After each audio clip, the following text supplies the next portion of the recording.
મારું નામ દીક્ષિત પટેલ છે. મારા એન્વાયરમેન્ટ ડિપાર્ટમેન્ટમાં ભણું છું. આજે અમારે ચોથા સેમની એક્ઝામ હતી, એક્સટર્નલ એક્ઝામ હતી જીટીઓની. તો અમારે આજે વડોદરાથી અમારે દરરોજ ભરૂચનું અપડાઉન હોય છે.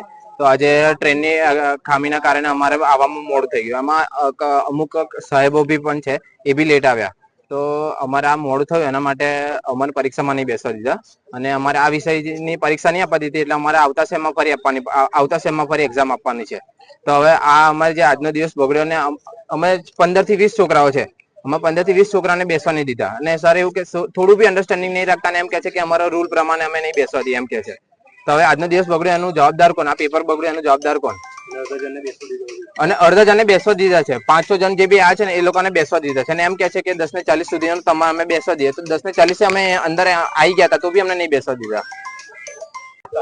મારું નામ રાણા જયમીન છે. હું કેજે પોલિટેકનિકમાં સ્ટડી કરું છું 4th સેમમાં. તો અત્યારે મારી એક્ઝામ હતી આજે 4th સેમની. તો એકચ્યુઅલીમાં હતું એવું ને કે ભરૂચ અને પાલેજની વચ્ચે ટ્રેન મારી બંધ પડી ગઈ. તો ટ્રેનના કારણે હું અહીં લેટ આવ્યો. તો લેટ આવ્યો ને તો 5 મિનિટ લેટ થવાના બાબતે મને ત્યાં આગળ બેસવા નથી દીધું. એમને કીધું કે 5 મિનિટ પણ નથી ચલાવી લેવામાં આવે. તો એમને જીટીયુમાં અમે વાત કરી, ત્યાં આગળ પણ જીટીયુ વાળા બી ફોન નથી ઉઠાવતા કે અમને કોઈ રિસ્પોન્સ નથી આપતા ત્યાં આગળ. ને અમારી એક્ઝામ બગડી અને આજનો દિવસ આખો બગડ્યો. હવે એમાં અમારો ફોલ્ટ નહોતો, ટ્રેન એમાં વચ્ચે પડે એમાં અમારો ફોલ્ટ નહોતો સર.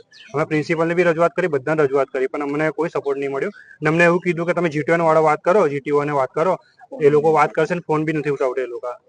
તો અમારે શું કરવાનું? કારણ કે આજનો દિવસ અમારો બગડ્યો, આજનું પેપર બગડ્યું. અમે એટલી પ્રિપરેશન કરીને આવ્યા છે, સ્ટડી કરે છે આટલું, ત્યાં આગળ ટ્રાવેલિંગ કરીને બી ત્યાંથી અમે 2 કિલોમીટર ચાલતા આવ્યા. રેલવે ફાટકથી લઈને છેક બહાર સુધી હાઈવે સુધી અમે ચાલતા આવ્યા છે. તો બી ઘરે એક્ઝામમાં પહોંચવા માટે ખાલી 5 મિનિટ લેટ પડવા બાબતે અમને ઘરે એક્ઝામમાં બેહવા નથી દીધા. એ બાબતે અમારે શું કરવાનું? હું SM મિસ્ત્રી, ઇન્ચાર્જ પ્રિન્સિપલ કેજે પોલિટેકનિક ભરૂચ.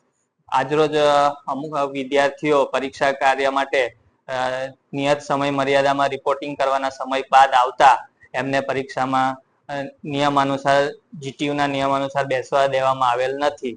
પણ આ ડિસિઝનથી વિદ્યાર્થીઓના ભવિષ્યમાં એવો કોઈ મોટો ફેરફાર થાય નહીં. ફક્ત આજના માટે જેઓ નથી બેસી શક્યા એ લોકો ની એબસન્ટ આપવામાં આવશે. બાકી એમના ભવિષ્યમાં વર્ષ બગડવાનો કે એવો કોઈ પ્રશ્ન ઉપસ્થિત થતો નથી.